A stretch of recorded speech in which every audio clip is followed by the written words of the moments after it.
Hello दोस्तों, स्वागत है आप सबका मेरे चैनल इंजीनियरिंग गुरुजी में। आज के इस वीडियो में हम लोग इस पंप का स्पाइडर रिप्लेस करेंगे और स्पाइडर रिप्लेस करने के साथ अलाइनमेंट के कुछ पॉइंट्स को जानेंगे कि किस तरह से किस किस जगहों का मेज़रमेंट लिया जाता है। तो वीडियो बहुत नॉलेजेबल होने वाला है। अगर चैनल में नए हैं और वीडियो को पहली बार देख रहे हैं तो अभी तुरंत चैनल को सब्सक्राइब कर लीजिए और बेल आइकन को प्रेस कर दीजिए, जिससे आप लोगों को रेगुलर नोटिफिकेशन मिलते रहेगा। और चैनल का मेंबरशिप नहीं लिए हैं तो अभी तुरंत जाकर मेंबरशिप ज्वाइन कर लीजिए। तो चलिए करते हैं वीडियो को शुरू। ये देखिए, आप लोगों को यहाँ पे स्पाइडर डैमेज दिख रहा है, साथ में अलाइनमेंट भी आउट है। मैंने नया स्पाइडर लेके आया हुआ है 150 का, L150 नंबर में दिखा देता हूँ आप लोगों को। ये देखिए L150 स्पाइडर का नंबर है और जो पुराना स्पाइडर है वो डैमेज हो चुका है। अलाइनमेंट आउट होने की वजह से इसका अलाइनमेंट सही नहीं था, जिसका वजह से स्पाइडर डैमेज हो गया है और पंप बहुत ज़्यादा वाइब्रेट कर रहा है। तो हम लोगों ने जब वाइब्रेशन इसका लिया वाइब्रेशन मीटर से, तो हम लोग इसका सारा इक्विपमेंट को चेक कर रहे हैं कि किस लिए वाइब्रेशन हो रहा है। और मैंने अभी बेस बोल्ट वगैरह सारा लूज कर लिया है और इसका स्पाइडर रिप्लेस करेंगे, क्योंकि इसका स्पाइडर हम लोग को डैमेज मिला जब हम लोगों ने इसका वाइब्रेशन लिया इक्विपमेंट का। तो हम लोग अभी सारा बेस बोल्ट जैक बोल्ट को लूज कर लेंगे और स्पाइडर को रिमूव कर लेंगे। उसके बाद नया स्पाइडर डालने के बाद इसको फिर से दोबारा अलाइनमेंट करना होगा, क्योंकि ये स्पेसर टाइप नहीं है। ठीक है, अगर ये स्पेसर टाइप कपलिंग रहता, जो कपलिंग, तो इसको बीच से हम लोग निकाल लेता। और हम लोग को अलाइनमेंट करने के लिए किस डायमेंशन लेना है, कपलिंग का डायमेंशन लेना है। आप लोगों को वर्नियर से कपलिंग का डायमेंशन लेना है, मैं ऑलरेडी ले चुका हूँ। और कपलिंग से सेंटर से लेके फर्स्ट बोल्ट का अलाइनमेंट का मेज़रमेंट लेना है। अलाइनमेंट करने के लिए यहाँ तक का फर्स्ट फुट जो है, कपलिंग सेंटर से लेके फर्स्ट फुट और कपलिंग सेंटर से लेके बैक फुट, दोनों का डिस्टेंस मेजर कर लेना आप लोगों को। क्योंकि स्पाइडर आप लोग रिप्लेस करोगे तो ये मेज़रमेंट आप लोगों को लगेगा ही, क्योंकि अलाइनमेंट दोबारा करना पड़ेगा आप लोगों को। तो सारा मेज़रमेंट आप लोगों को लिख लेना है। कपलिंग का डायमेंशन, वर्नियर से उसका डायमेंशन ले लीजिए कितना डाया है कपलिंग का, और कपलिंग का जस्ट सेंटर से लेके यहाँ से लेके आपको एक मार्किंग कर लेना है स्केल वगैरह रख के नीचे पे। और उस सेंटर से एक्यूरेट सेंटर लीजिएगा, उस सेंटर से फर्स्ट बेस बोल्ट का डायमेंशन और बैक फुट का डायमेंशन, दोनों का जो बोल्ट है उस बोल्ट का सेंटर तक का डायमेंशन आप लोगों को पहले ही लिख लेना है। तभी आप लोग जब इसका स्पाइडर रिप्लेस करोगे तो अलाइनमेंट करने में आप लोगों को दिक्कत नहीं होगा। ठीक है, इस चीज़ को हमेशा ध्यान रखना है। पंप का बोल्ट को नहीं खोलना है, पंप क्योंकि हम लोग का मास्टर है और उसी के हिसाब से हम लोग को मोटर को सेट करना पड़ेगा स्पाइडर नया डालने के बाद। तो अभी हम लोग इसका मोटर का सारा बेस बोल्ट खोल लेंगे और स्पाइडर को बाहर निकाल लेंगे। उससे पहले हम लोग अलाइनमेंट के लिए क्या क्या इक्विपमेंट लगेगा इस चीज़ को हम लोग को जान लेते हैं। अभी इसको डायल इंडिकेटर या डायल गेज बोला जाता है। इसी से हम लोग को रीडिंग मिलेगा, कितना आउट है, कितना का सीम डालना है, सारा ये डायल इंडिकेटर बताएगा। और इस जगह पे हम लोग को डायल इंडिकेटर को सेट करना पड़ता है, जिसका वीडियो मैं ऑलरेडी बना चुका हूँ। डायल इंडिकेटर नहीं देखने आता तो भी मैंने वीडियो अपलोड करके रखा हुआ है और वीडियो के एंड में भी आप लोगों को मिल जाएगा, उसको जाके फुल वॉच कर सकते हैं कि किस तरह से रीडिंग लिया जाता है। ये मैग्नेटिक स्टैंड है, ऑन ऑफ स्विच है, और इसको भी मैंने पूरा वीडियो बनाया है किस तरह से यूज किया जाता है। ये आपका फिलर गेज है। इस फिलर गेज से हम लोग कपलिंग का गैप मेजर करेंगे, क्योंकि हम लोग अभी सिंगल डायल गेज से अलाइनमेंट कर रहे हैं। ठीक है, क्योंकि 2 डायल गेज लगता है, अभी हमारे पास सिंगल डायल गेज है, जिससे हम लोग को रिम का पता चलेगा आउट, और फेस के लिए हम लोग फिलर गेज डाल के पता करेंगे कि कितना ज़्यादा आउट है।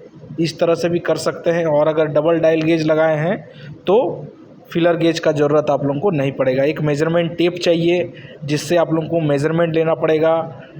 कपलिंग सेंटर से लेके मोटर का बेस बोल्ट का डिस्टेंस का मेज़रमेंट आप लोगों को लेना पड़ेगा। और साथ में स्पाइडर, जो भी इक्विपमेंट आप चेंज कर रहे हैं, हम लोग स्पाइडर चेंज कर रहे हैं तो स्पाइडर का ज़रूरत है। नहीं तो ये जो इक्विपमेंट मैंने सारा दिखाया, ये अलाइनमेंट के लिए आप लोगों को ज़रूरत पड़ता है। साथ में एक मिरर का ज़रूरत पड़ता है, क्योंकि रीडिंग हम लोग को सही से नहीं दिखता है, तो मिरर का ज़रूरत हम लोग को पड़ता है अलाइनमेंट के लिए। और ये है डायल इंडिकेटर, इसका मैंने वीडियो ऑलरेडी अपलोड करके रखा हुआ है कि किस तरह से इसका रीडिंग करना पड़ता है, इसको किस तरह से रीड कीजिएगा, किस तरह से सेट करना पड़ता है। इसका वीडियो मैं इसी वीडियो के एंड में डाल दूंगा, तो उसको जाके फुल वॉच कीजिएगा, जिससे आप लोगों को डायल इंडिकेटर देखने का पूरा प्रोसेस पता चल जाएगा और इसका पूरा पार्ट्स को क्या क्या बोला जाता है वो भी सारा चीज़ आप लोगों को पता चल जाएगा। तो अभी हम लोग ये सारा इक्विपमेंट को फिट कर लेते हैं और मोटर को जाके अभी स्पाइडर डालने के बाद हम लोग इसी इक्विपमेंट से अलाइनमेंट करेंगे। अभी देखिए ये अभी अलाइनमेंट इसका आउट है, तो कपलिंग का डायमेंशन मैंने ऑलरेडी ले चुका है, जो आप लोगों को मैंने बता दिया है। अब इसको गैप करेंगे। देखिए मैं दिखा भी दे रहा हूँ, इसका 100 mm है कपलिंग का डायमेंशन। मैंने वर्नियर से इसका मेजरमेंट ऑलरेडी ले चुका है, इसका पहले से ही। यहाँ 100 mm इसका कपलिंग का डाया है, आउटर डाया। इसको आप लोगों को पहले ही मेज़र कर लेना है, क्योंकि इसके डायमेंशन के बिना आप लोग फॉर्मूले में कैलकुलेट नहीं कर पाइएगा। तो डायमेंशन लेना बहुत ज़रूरी है। 100 mm इस कपलिंग का डायमेंशन है। अब सेंटर से ले लेंगे हम लोग। ये जो सेंटर से लेके यहाँ तक का देख रहे हैं, इस जगह से हम लोग फर्स्ट वोल्ट का ये यहाँ पे मार्किंग कर लीजिए। मार्कर है तो मार्कर से मार्किंग कर लीजिए और स्केल से एक्यूरेट सेंटर निकाल लीजिएगा। जितना एक्यूरेट सेंटर निकालिएगा अलाइनमेंट उतना ही अच्छा होगा। तो सेंटर निकालना सही से आप लोगों को आना चाहिए। स्केल रख के और आप लोग मार्किंग कर सकते हैं, उसका सेंटर निकाल सकते हैं। और उसी मार्किंग से लेकर मोटर का फर्स्ट जो बेस बोल्ट है वहाँ तक का डिस्टेंस, वो क्या हुआ, कपलिंग का सेंटर से लेके फर्स्ट बोल्ट का डिस्टेंस ये कितना है हम लोग इसको जान लेंगे। अभी मेज़र करके मैं दिखा लेता हूँ। मैं 100 से मेज़र कर रहा हूँ, क्योंकि 100 से मेजरमेंट लेने से सही मेजरमेंट मिलता है। तो ये हम लोग का दिखा रहा है 100 से लेके 100। क्लियर थोड़ा दिख नहीं रहा है, कैमरा अंधेरा है, फिर भी मैं आप लोगों को बता दूंगा इसका मेजरमेंट कितना आया है। 220, 100 से जब मेजर करेंगे यहाँ पे हो रहा 320। तो 320 मतलब 100 आप लोगों को माइनस कर देना है, क्योंकि 100 से मेजर करते हैं। तो 220 यहाँ पे देखिए, ठीक है, इस जगह पे आ रहा है 220, ठीक है। यहाँ 320 आप लोगों को दिख रहा होगा, बट मैंने 100 से मेजर किया है, तो 100 हम लोग को माइनस कर लेना है। कभी भी 100 से मेजर कीजिएगा तो 100 माइनस कर लेना है आप लोगों को। तो इसका डिस्टेंस का कितना आया, 220। इसी तरह से सेम मेजरमेंट आप लोगों को लेना है। मैं इसीलिए लाइव दिखा रहा हूँ कि किस तरह से मेजरमेंट आप लोग को लेना है। पहले सेंटर का मार्किंग कर लीजिए, उसके बाद फर्स्ट बोल्ट का। अब बैक बोल्ट का हम लोग देखते हैं, बैक फुट का जो मोटर का है उसका डिस्टेंस कितना है। इसका है 455, 555 आप लोगों को दिख रहा होगा। फिर मैं बता देता हूँ, मैंने 100 से मेज़र किया है, इसीलिए 455 इसका बैक फुट का डिस्टेंस है। तो मैंने कपलिंग का भी डिस्टेंस ले लिया है सेंटर से, और सेंटर से निकाल के बैक फर्स्ट मोटर का फर्स्ट बोल्ट का भी डिस्टेंस ले लिया है। अब मोटर का से कपलिंग का सेंटर से बैक बोल्ट का भी मैंने ले लिया है, फ्रंट फुट का भी ले लिया है और बैक फुट का भी, वहाँ तक का पूरा डिस्टेंस मैंने ले लिया है। अब इसको क्या करना है, फॉर्मूले में जाके कैलकुलेट करना है। इसका एक फ़ॉर्मूला आता है जो कि आप लोगों को डिस्प्ले में दिख रहा होगा। इसी फॉर्मूले में हम लोग को वर्टिकल मोमेंट और हॉरिजॉन्टल मोमेंट का पूरा इसी को डालकर और कितना का सीम लगेगा वो पता करना पड़ेगा। और बैक फुट में भी और फ्रंट फुट में भी दोनों जगह सीम डालकर इसको अलाइनमेंट करना पड़ता है। अगर अलाइनमेंट का वीडियो आप लोगों ने पहले देखा होगा तो आप लोगों को पता होगा। तो अभी हम लोग सिंपल इसका स्पाइडर को चेंज कर लेते हैं। पंप का बोल्ट को नहीं खोलना है, मोटर का बेस बोल्ट को हम लोगों ने खोल दिया है और मोटर को पीछे कर लेंगे। पीछे करने के बाद इसका स्पाइडर को अभी बाहर निकाल कर नया स्पाइडर पहले डाल लेना है। यही प्रोसेस है इसका, क्योंकि ये स्पेसर टाइप नहीं है। इसका एक स्पेसर टाइप जॉ कपलिंग आता है, जिस पे ये सुविधा हम लोग को मिलता है कि कभी भी स्पाइडर अगर डैमेज हो गया और अलाइनमेंट सही है तो आप लोगों को दोबारा अलाइनमेंट नहीं करना पड़ता है उसका स्पेसर को बाहर निकाल कर, और स्पाइडर को आप लोग आसानी से रिप्लेस कर सकते हैं। बट इस कपलिंग पे हम लोग को मोटर को पीछे करना पड़ेगा और दोबारा अलाइनमेंट करना पड़ेगा। देखिए स्पाइडर किस तरह से डैमेज हुआ है, इस तरह से कट जाता है स्पाइडर, और इसी कटने की वजह से पंप में बहुत ज़्यादा वाइब्रेशन हो रहा था। अभी हम लोग दोबारा इसका स्पाइडर रिप्लेस करेंगे और अलाइनमेंट करने के बाद फिर से वाइब्रेशन मीटर से इसका वाइब्रेशन लेंगे कि वाइब्रेशन सही है, नॉर्मल है या अब नॉर्मल। सेम प्रोसेस आप लोगों को भी करना है।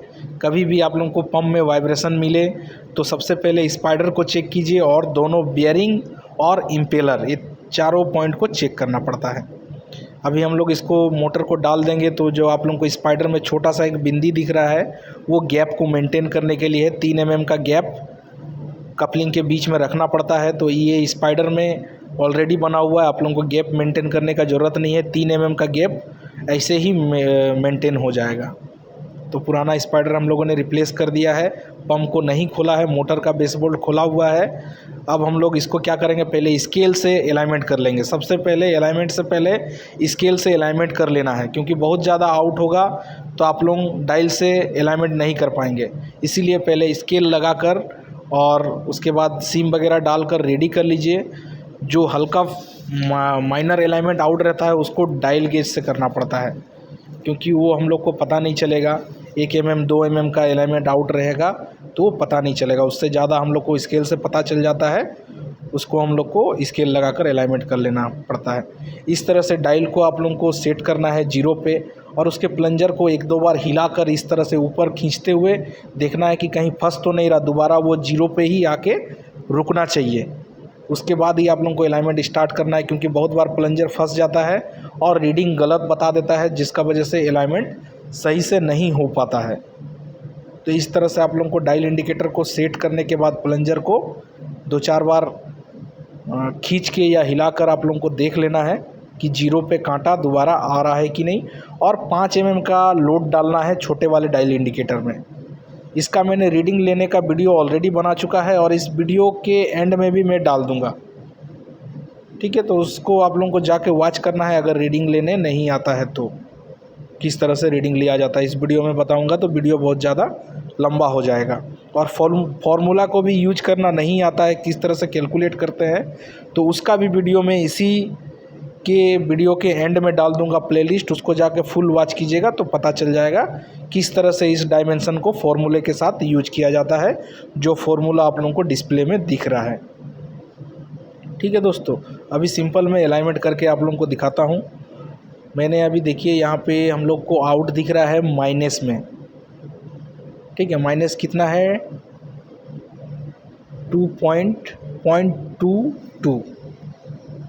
0.22 का हम लोग को आउट दिख रहा है यहाँ पे माइनस में। यहाँ पे 0 है, यहाँ 0.1 आ रहा, 0.2 आ रहा है और 2 दागी है, तो 0.22 का आउट यहाँ पे दिखा रहा माइनस में। तो हम लोग को इसको पहले लिख लेना है, पेपर में नोट कर लेना है, क्योंकि ये फॉर्मूले में हम लोग को ज़रूरत पड़ेगा। रिम डायल इंडिकेटर का रीडिंग कितना बता रहा था उसको हम लोग को डालना पड़ता है।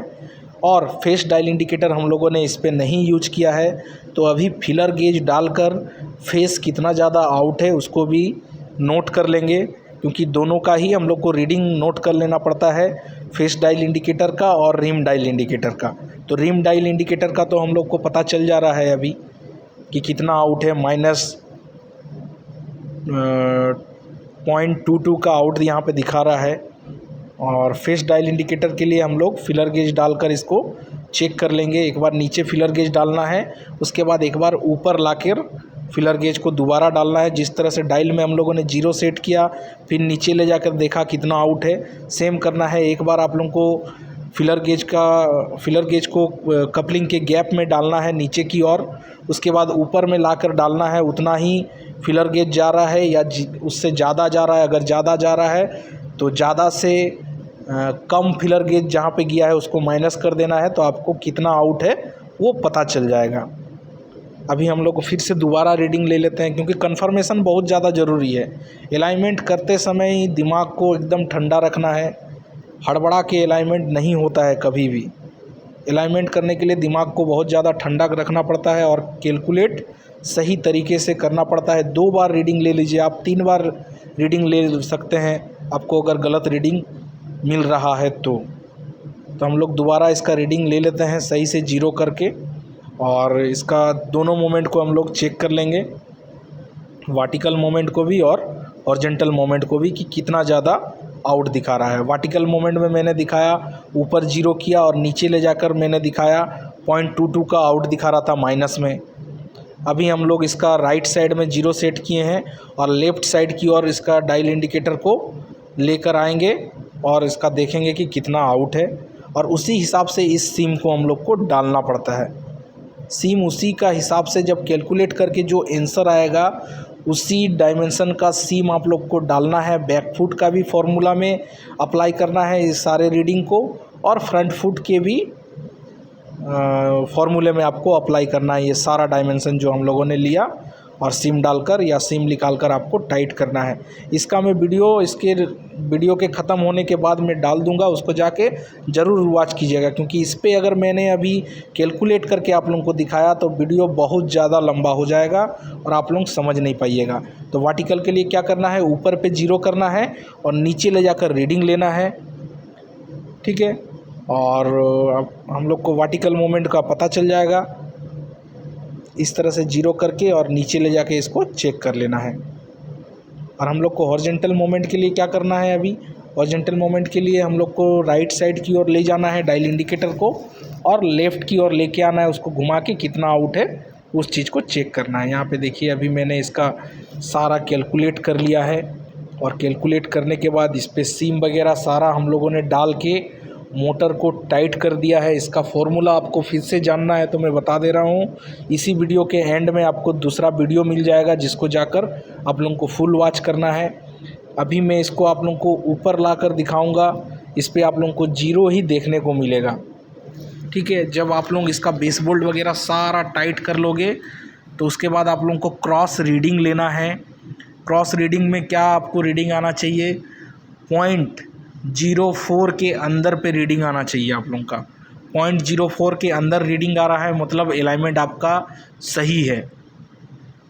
0.05 को अगर क्रॉस कर जाता है रीडिंग तो अलाइनमेंट सही नहीं है, दोबारा आपको अलाइनमेंट करना पड़ेगा। इस चीज़ को हमेशा याद रखिएगा, कभी भी अलाइनमेंट करना है तो 0.04 के अंदर डायल का रीडिंग आना चाहिए अलाइनमेंट करने के बाद, तब आपका अलाइनमेंट एकदम सही होगा। अभी इसका हम लोग रीडिंग लेंगे, सिम वगैरह सारा इस पे डाल दिए हैं मोटर पे, और मोटर का बेस बोल्ट को अभी हम लोग टाइट कर लिए हैं। टाइट करने के बाद इसका रीडिंग देखते हैं। अभी नीचे लाकर मैंने इसको जीरो कर दिया है, अब इसको ऊपर लाकर देखते हैं कि कितना अभी इसका बता रहा है रीडिंग। ऊपर लाकर देखते हैं, यहाँ पे हम लोग का फिर से दोबारा ले लेते हैं इसको, क्योंकि कैमरा सही नहीं है और इसका क्लियर हम लोग को दिख नहीं रहा कि रीडिंग कितना आ रहा है। तो दोबारा हम लोग इसको नीचे से ऊपर की ओर लेके आते हैं और देखते हैं कि कितना इसका बता रहा है। यहाँ पे दिखा रहा है माइनस में दिखा रहा है 0.01, माइनस में दिखे या प्लस में दिखे 0.04 के अंदर अगर दिख रहा है मतलब अलाइनमेंट सही है, मतलब हम लोग का अलाइनमेंट अभी एकदम सही है। जब हम लोगों ने इसका अलाइनमेंट कर लिया है तो हम लोग को रीडिंग कितना दिखा रहा है, -0.1। तो -0.01 इसका अलाइनमेंट करने के बाद रीडिंग बहुत अच्छा है। इसी तरह का रीडिंग अलाइनमेंट के बाद आना चाहिए, मतलब अलाइनमेंट आप लोगों का सही हुआ है। वर्टिकल मोमेंट का चेक कर लिए, अभी हॉरिजॉन्टल का भी चेक कर लेंगे हम लोग, और दोबारा इस पंप को चालू कर और इसका वाइब्रेशन हम लोग ले लेंगे। ठीक है दोस्तों, ये प्रोसेस था अलाइनमेंट करने का, और इसका फॉर्मूला अगर आप लोगों को समझना है तो आपको इसके नेक्स्ट वीडियो के एंड में मैं डाल दूंगा, उसको जाके फुल वॉच कीजिएगा। तो वीडियो में किस तरह से इस सारे कैलकुलेशन को डालकर फॉर्मूले में और कितने का सिम डालना है वो आप लोगों को पता चल जाएगा। ठीक है दोस्तों, अगर इस वीडियो से कुछ भी अच्छा सीखने को मिला है तो अभी तुरंत चैनल को सब्सक्राइब कर लीजिएगा और बेल आइकन को प्रेस कर दीजिएगा, जिससे आप लोगों को रेगुलर नोटिफिकेशन मिलते रहेगा। और चैनल का मेंबरशिप नहीं लिए हैं तो तुरंत जाकर मेंबरशिप ज्वाइन कर लीजिए। और मिलते हैं नेक्स्ट वीडियो में, तब तक के लिए बाय बाय दोस्तों।